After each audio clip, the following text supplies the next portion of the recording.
The world is now talking about the establishment of a Palestinian state as part of the end of the war between Israel and Hamas. So I want to ask, does anyone imagine that after the September 11th attack, Al-Qaeda should have received their own state? Does anyone imagine that after ISIS' sadistic massacres, the world would recognize them and hand them their own state on a silver platter? So why is it any different when it comes to the terrorist organization Hamas, which on October 7th infiltrated Israel and committed a genocide here that included atrocities that humanity had not seen for decades?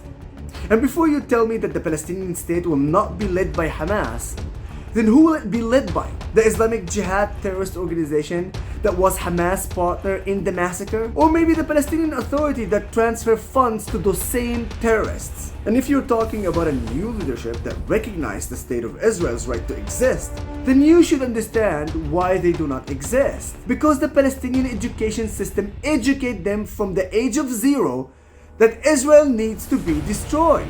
It's not for nothing that they shout, "From the river to the sea, Palestine will be free." But for one moment, just one moment, did you not even think to ask whether or not Israeli society can trust the Palestinians after all the atrocities? The answer is no. Why?